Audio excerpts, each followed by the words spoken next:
Israel युद्ध में सबसे बड़ा दांव चल दिया गया है और इस दांव को सबसे पहले चला अमेरिका ने और उसके बाद ईरान ने। और सबसे दुखद बात यह है कि इन दोनों देशों की राजनीति में फंसकर रह गया है इजराइल, क्योंकि इन दोनों के इस दांव की वजह से इजराइल अभी तक भी अपनी सेना को गाजा के अंदर पूरी तरीके से नहीं घुसा पाया है। जी हां, 10 दिन हो चुके हैं इस युद्ध को और अभी तक भी इजराइल अपनी ग्राउंड फोर्सेस को गाजा के अंदर घुसा नहीं पाया है। हां, पिछले 2 दिनों में इन्होंने कुछ लोकलाइज स्पेशल ऑपरेशन जरूर किए हैं, जिसमें इनकी स्पेशल फोर्स गाजा के अंदर गई है और कुछ आतंकियों को इन्होंने एलिमिनेट किया है। लेकिन अपनी थल सेना, जो ये पहले दिन से कह रहे हैं और दुनिया के तमाम एक्सपर्ट भी कह रहे हैं कि अगर आपको हमास को खत्म करना है वो भी जड़ से, हमेशा हमेशा के लिए, एक ही तरीका है, सेना गाजा के अंदर घुसाओ। वो चुन चुनकर हमास के लड़ाकों को मारेंगी, लेकिन उसे चाहते हुए भी इजराइल नहीं कर पाया है। और अब तो ये और ज़्यादा डिफिकल्ट लग रहा है, क्योंकि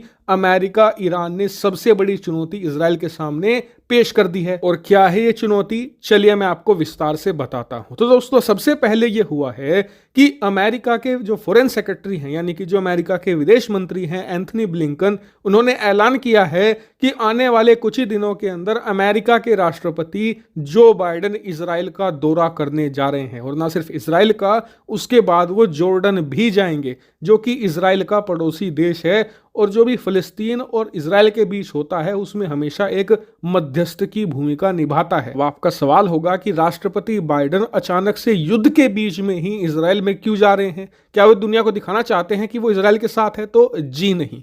दरअसल इसके पीछे मकसद है पीस प्रोसेस को तेजी से आगे बढ़ाना।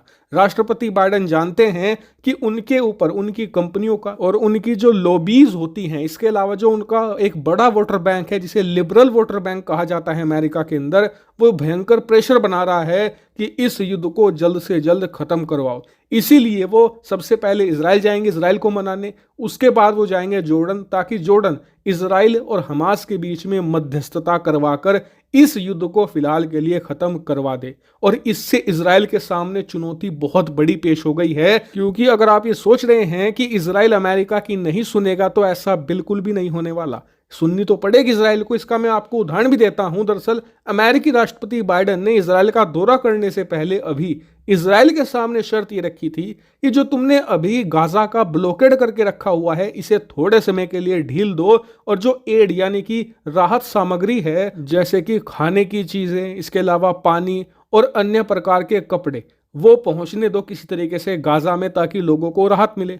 अब ये बात इजराइल को पिछले 10 दिन से पूरा यूरोप और पूरी दुनिया कह रही थी। इजराइल ने किसी की नहीं सुनी, लेकिन अमेरिका की इन्हें सुननी पड़ी और इन्होंने एड को अलाउ कर दिया है फिलहाल के लिए। और इजराइल को यह करना पड़ा है क्योंकि इस पूरे युद्ध के दौरान अमेरिका उसका सबसे बड़ा सपोर्टर है, सबसे ज्यादा हथियार वो देता है, पैसा वो अंधाधुंध दे रहा है इजराइल को। ऐसे में इजराइल को कहीं ना कहीं उसकी सुननी पड़ेगी। और इसीलिए इजराइल के लोगों को भी डर ये लग रहा है कि कहीं अमेरिकी राष्ट्रपति के दबाव में आकर उन्हें यह युद्ध फिलहाल के लिए रोकना ना पड़ जाए, क्योंकि अगर ऐसा होता है तो निश्चित तौर पर हमास के लड़ाकों के हौसले बहुत ही ज्यादा बुलंद होंगे। तो ये तो था अमेरिका का कार्ड जो अमेरिकी राष्ट्रपति ने खेला है, लेकिन इसी के साथ मौका देखते हुए ईरान ने भी चौका मार दिया है। दरअसल राष्ट्रपति बाइडेन के आने के ऐलान के बाद ईरान ने स्थिति को समझा और ये सोच लिया कि एक तरफ से अमेरिका दबाव बनाएगा इजराइल पर, दूसरी तरफ से हम भी शुरू हो जाएंगे। और इसीलिए ईरान के जो सुप्रीम लीडर है अयतुल्ला खमनेई, उन्होंने अब से कुछ ही घंटों पहले बयान दिया है